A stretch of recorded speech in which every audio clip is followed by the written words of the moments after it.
इबादत वो है जिसमें जरूरतों का जिक्र ना हो, सिर्फ उसकी रहमतों का शुक्र हो। नमस्कार, आप देख रहे हैं सिटी वैब न्यूज। मैं हूँ आपके साथ प्रीति चंद्र। सबसे पहले आप सभी को राधा स्वामी सत्संग व्यास में आयोजित सवाल जवाब सत्र में सभी संगत सेवादार खुलकर बाबा जी से अपने अपने सवाल करते हैं, जिस पर बाबा जी उदाहरण देकर संगत को सच से रूबरू कर खुशियां प्रदान करते हैं। इस वीडियो में भी संगत और सेवादारों के सवाल जैसे नामदान, शब्द, बंदगी, मन की एकाग्रता को लेकर धुन और सिमरन पर क्या जवाब दिया बाबा जी ने, देखिए। शेख फरीद said, विरह विरह आखिए विरह तू सुल्तान. Okay, those whom he wants to draw to himself, he will give him that virah, that longing. Because the fire of longing, when it burns in your heart, that makes you make that sacrifice. Mind is a very strong entity. And unless the mind doesn't really desire something, mind is not going to make the sacrifice. So when we hear satsang, when we read the scriptures, that gives us a certain, it creates a certain longing within us. That I also want to attain this, or I also want to feel this. I also want to reach this stage. And that longing, as it increases, helps us to put in the effort. So we can only make the effort. Results are not in our hands. But every effort that you make, His grace will be there, multifold. And so every step that you take, He will give you that push to achieve much more. So this state of the mind, again, the longing part, eventually has to reach to that state of nothingness, I mean, for a better word, where there's no mind involvement. It will culminate in that. It will, but that's only when you go beyond mind and matter. Today everything stems from a desire, from a want. Today, as long as the mind is active, it is always desiring something, always wanting something. Even the desire for the Lord is a desire. So that desire is going to be there. You need to channelize those desires. Desires channelized will give you devotion. Desires unchannelized breaks it up into emotion. Thank you, Baji.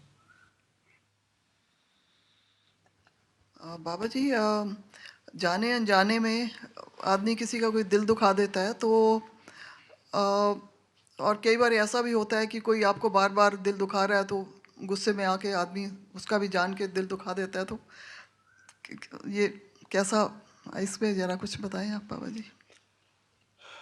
देखो, हमें सोचना चाहिए, हमें तो किसी का भी दिल नहीं दुखाना चाहिए। जब हम प्यार के दायरे में आने की कोशिश में लगे हुए हैं तो प्यार में तो सब कुछ पॉजिटिव होना चाहिए ना, नेगेटिव नहीं होना चाहिए।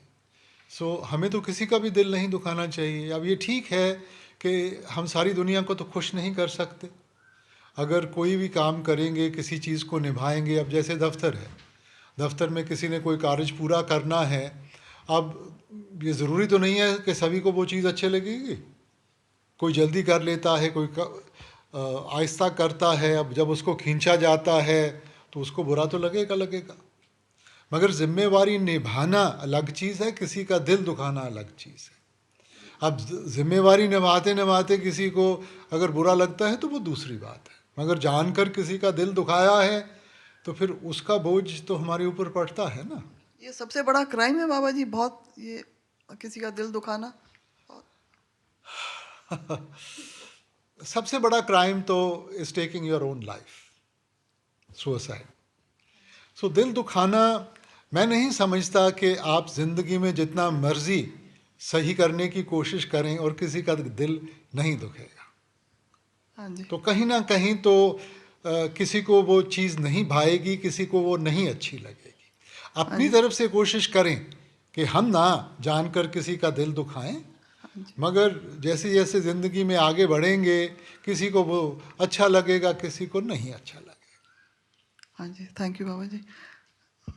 बाबा जी, ये जो माइग्रेंट वर्कर्स हैं, ये घरों से कोविड-19 के टाइम पे पैदल ही चल पड़े हैं, हंड्रेड्स ऑफ माइल्स ये सारे, तो कई तो रास्ते में बेचारे मर गए और कई सत्संग घरों में पहुंच गए जहां उनकी इतनी अच्छी देखभाल हो रही है और खाना पीना मिल रहा है, सारा योगा हो रहा है, सब कुछ उनको मतलब सत्संग भी सुनाया जा रहा है, इतना उन्होंने ऐसा कभी लाइफ में कभी देखा नहीं है, नहीं, कभी हम उनका ऐसा हमें हुआ नहीं, नहीं है। हमें वैसे तो नहीं, उनकी ये डेस्टिनी थी या कोई? नहीं हमें ऐसे तो नहीं सोचना कैसे चाहिए। है? वो तो हाँ जी। सभी सरकारें उनकी देखभाल करने की कोशिश कर रही हैं। आपको सत्संग का मालूम है क्योंकि आप सत्संग के साथ जुड़ी हुई हैं, इसलिए हमें ये ज़्यादा मालूम है। मगर अपने अपने तौर तरीके से, चाहे कोई गुरुद्वारा हो, चाहे मंदिर हो, मस्जिद हो, दूसरे लोग NGOs हैं, सभी ने कोशिश तो की है उनको संभालने के लिए। तो दुख दर्द में हर एक को आगे बढ़ना चाहिए, हर एक को सहारा देने की कोशिश करनी चाहिए। अब ये ज़रूरी नहीं है कि अगर कोई सत्संग में आ गया तो अपने आप उसके ऊपर उस चीज़ का असर होगा। अब देखो महाराज जी कितने देशों में गए, कितनी जगह पे गए, अब सभी ने तो उनकी बात मानी नहीं ना। हाँ जी। तो ये तो रिसेप्टिविटी पे होता है। जो तैयार है वो सुनता भी है और मानता भी है, और जो नहीं तैयार उसको आप बैठा के भी समझाने की कोशिश करो, उसके फिर भी मन में कुछ नहीं बैठता। हाँ जी, थैंक यू बाबा जी। ਬਾਬਾ ਜੀ ਜਦੋਂ ਗੁਰੂ ਦੀ ਬਖਸ਼ਿਸ਼ ਹੋ ਜਾਵੇ ਔਰ ਭਾਗਸ਼ਾਲੀ ਜੀਵ ਅਦਰੋਂ ਸ਼ਬਦ ਤੁਹਾਨੂੰ ਸੁਣਨਾ ਸ਼ੁਰੂ ਕਰ ਦੇਵੇ, ਕਿਆ ਉਸ ਵਾਸਤੇ ਉਹ ਸਹਿਜ ਆਸਨ ਤੇ ਬੈਠ ਕੇ ਸੁਣ ਸਕਦਾ ਹੈ ਜਾਂ ਉਹਨੂੰ ਉਸੇ ਪੋਸਚਰ 'ਚ ਰਹਿਣਾ ਚਾਹੀਦਾ? ਨਹੀਂ, ਜਦੋਂ ਚੜ੍ਹਾਈ ਚੰਗੀ ਤਰ੍ਹਾਂ ਹੋਣ ਲੱਗ ਪੈਂਦੀ ਹੈ ਨਾ, ਫਿਰ ਭਾਵੇਂ ਕਿਸੇ ਵੀ ਆਸਨ ਵਿੱਚ ਨਾ ਬੈਠੇ ਕੋਈ ਫਰਕ ਨਹੀਂ ਪੈਂਦਾ, ਕਿਉਂਕਿ ਦੇਖੋ ਸ਼ਬਦ ਤਾਂ 24 ਘੰਟੇ ਸਾਡੇ ਅੰਦਰ ਵੱਜ ਰਿਹਾ ਹੈ। ਸਾਡੇ ਵਿੱਚ ਸੁਣਨ ਦੀ ਤਾਕਤ ਨਹੀਂ ਕਿ ਇਸ ਕਰਕੇ ਅਸੀਂ ਆਸਨ ਬਣਾਉਣਾ ਹੈ, ਐਸੋਸੀਏਸ਼ਨ ਬਿਲਡਅਪ ਕਰਨੀ ਹੈ, ਮਾਹੌਲ ਬਣਾਉਣਾ ਹੈ ਕਿ ਅਸੀਂ ਰਿਸੈਪਟਿਵ ਉਸ ਚੀਜ਼ ਨੂੰ ਹੋ ਸਕੀਏ। ਮਗਰ ਆਪਾਂ ਤਾਂ 24 ਘੰਟੇ ਸੁਣਨਾ, ਇਹੋ ਜਿਹੀ ਅਵਸਥਾ ਬਣਾਉਣੀ ਹੈ ਕਿ 24 ਘੰਟੇ ਸੁਣੇ। ਔਰ ਉਹਨੂੰ ਹੀ ਸੰਤ ਮਹਾਤਮਾ ਜੀਂਦੇ ਜੀ ਮਰਨਾ ਕਹਿੰਦੇ ਹੈ, ਡਾਈ ਟੂ ਲਿਵ। ਮਹਾਰਾਜ ਜੀ ਕਿਆ ਕਰਦੇ ਸੀ ਨਾ, ਡਾਈ ਟੂ ਲਿਵ। ਭਜਨ ਬੰਦਗੀ ਜਿਹੜੀ ਹੈ ਨਾ, ਉਹ ਅਸਲ ਵਿੱਚ ਕਿ 9 ਦੁਆਰਿਆਂ ਤੋਂ ਆਪਾਂ ਖਿਆਲ ਕਿਵੇਂ ਇਕੱਠਾ ਕਰਕੇ ਅੱਖਾਂ ਦੇ ਪਿੱਛੇ ਟਿਕਾਣਾ ਹੈਗਾ, ਔਰ ਇਸ ਚੀਜ਼ ਨੂੰ ਡਾਈ ਟੂ ਲਿਵ ਕਹਿੰਦੇ ਹੈ। ਕਬੀਰ ਸਾਹਿਬ ਨੇ ਕਿਹਾ ਸੀ, ਜਿਸ ਮਰਨੇ ਤੇ ਜਗ ਡਰੇ ਮੇਰੇ ਮਨ ਆਨੰਦ, ਮਰਨੇ ਹੀ ਤੇ ਪਾਈਏ ਪੂਰਨ ਪਰਮ ਆਨੰਦ। ਬਾਣੀ 'ਚ ਆਪਾਂ ਪੜ੍ਹਦੇ ਹਾਂ, ਨਾਨਕ ਜੀਵਤਿਆਂ ਮਰ ਰਹੀਏ ਐਸਾ ਜੋਗ ਕਮਾਈਏ, ਕਿ ਸੱਚਾ ਜੋਗ ਬਾਹਰਲਾ ਜੋਗ ਨਹੀਂ ਗਾ, ਉਹ ਅੰਦਰਲਾ ਜੋਗ ਹੈ। ਜੋਗ ਨਾ ਭਗਮੀ ਕੱਪੜੀ, ਜੋਗ ਨਾ ਮੈਲਾ ਵੇਸ, ਘਰ ਬੈਠਿਆਂ ਜੁਗਤ ਪਾਈਏ ਸਤਿਗੁਰ ਕਾ ਉਪਦੇਸ਼। ਸੋ ਉਹ ਕਿਹੜਾ ਜੋਗ ਹੈ ਜਿਹਨੂੰ ਅਪਣਾ ਕੇ ਆਪਾਂ ਸੱਚਾ ਜੋਗੀ ਕਹਿਲਾ ਸਕਦੇ ਹਾਂ? ਤਾਂ ਗੁਰੂ ਸਾਹਿਬ ਨੇ ਕਿਹਾ, ਜੀਵਤਿਆਂ ਮਰ ਰਹੀਏ। ਹੁਣ ਇਹੀ ਸਵਾਲ ਕਿਸੇ ਬਜ਼ੁਰਗ ਨੇ ਕ੍ਰਾਈਸਟ ਨੂੰ ਪੁੱਛਿਆ ਸੀ। ਕ੍ਰਾਈਸਟ ਨੇ ਕਿਹਾ ਸੀ, unless a man be born again you cannot enter into the gates of Heaven.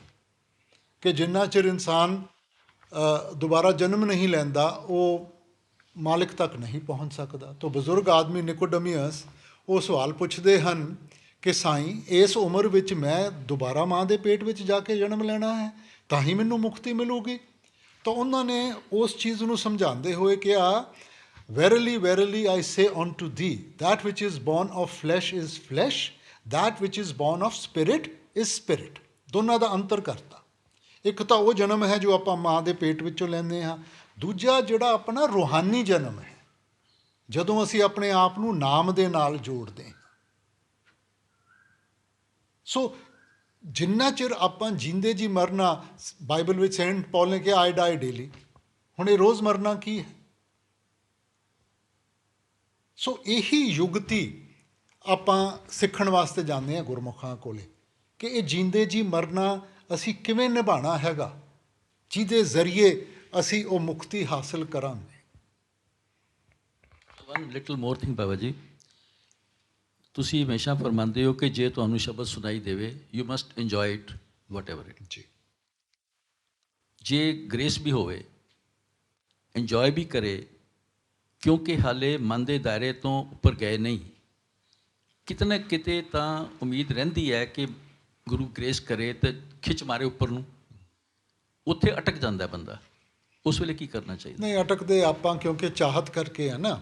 ਆਪਾਂ ਹਰ ਵਕਤ ਪਰਖ ਵਿੱਚ ਪਏ ਹੋਏ ਹਾਂ ਕਿ ਮੈਂ ਕਿੱਥੇ ਪਹੁੰਚੇ ਹਾਂ, ਕੀ ਹੋ ਰਿਹਾ ਹੈ, ਕੀ ਸੁਣਾਈ ਦੇ ਰਿਹਾ ਹੈ, ਪ੍ਰਕਾਸ਼ ਕਿਹੜਾ ਦਿਖਾਈ ਦੇ ਰਿਹਾ ਹੈ। ਪਰਖ ਮਨ ਤੋਂ ਆਉਂਦੀ ਹੈ। ਜੇ ਤੁਸੀਂ ਪਰਖ ਕਰੋਗੇ, ਮਨ ਵਿੱਚ ਆ ਗਿਆ ਤਾਂ ਧਿਆਨ ਤਾਂ ਪਹਿਲਾਂ ਹੀ ਨੀਚੇ ਦੀ ਤਰਫ ਆਉਣਾ ਸ਼ੁਰੂ ਹੋ ਜਾਣਾ ਹੈ। ਜੇ ਅਸੀਂ ਉਹਦੇ ਵਿੱਚੋਂ ਆਨੰਦ ਲਈਏ, ਉਹਦੇ ਵਿੱਚੋਂ ਖੁਸ਼ੀ ਹਾਸਲ ਕਰੀਏ, ਤਾਂ ਇਹੋ ਜਿਹੀ ਅਵਸਥਾ ਬਣ ਜਾਂਦੀ ਹੈ ਕਿ ਕਸ਼ਿਸ਼ ਬਣ ਜਾਂਦੀ ਹੈ ਕਿ ਸੁਰਤ ਹੋਰ ਉੱਤੇ ਨੂੰ ਚੜ੍ਹਦੀ ਹੈ। ਇਸ ਕਰਕੇ ਅਸੀਂ ਨਹੀਂ ਪਰਖਾਂ ਵਿੱਚ ਪੈਣਾ। ਪਰਖ ਕਰਾਂਗੇ ਤਾਂ ਆਪਣੀ ਕਰਨੀ ਦਾ ਨਤੀਜਾ ਮਿਲੂਗਾ। ਸਾਡੀ ਕਰਨੀ ਕਦੇ ਇੰਨੀ ਹੋ ਨਹੀਂ ਸਕਦੀ। ਜੇ ਅਸੀਂ ਆਪਣੀ ਕਰਨੀ ਦਾ ਨਤੀਜਾ ਦੇਖੀਏ, ਇੱਕ ਜਨਮ ਤਾਂ ਕੀ, ਕਈ ਵਾਰੀ ਆ ਕੇ ਜਨਮ ਲੈ ਲਈਏ, ਫਿਰ ਵੀ ਕਾਰਜ ਨਹੀਂ ਪੂਰਾ ਹੋਣ ਲੱਗਾ। ਹੋਊਗਾ ਤਾਂ ਉਹਦੀ ਦਇਆ ਦੇ ਨਾਲ ਹੋਊਗਾ। ਸੋ ਆਪਾਂ ਭਜਨ ਸਿਮਰਨ ਕਰਨਾ ਉਹਦਾ ਹੁਕਮ ਮੰਨ ਕੇ, ਹੁਕਮ ਮੰਨੀਏ पाइए। राधा स्वामी सत्संग व्यास से जुड़ी हर अपडेट पाने के लिए हमारे चैनल को सब्सक्राइब करें, वीडियो को अधिक से अधिक लाइक एंड शेयर भी करें।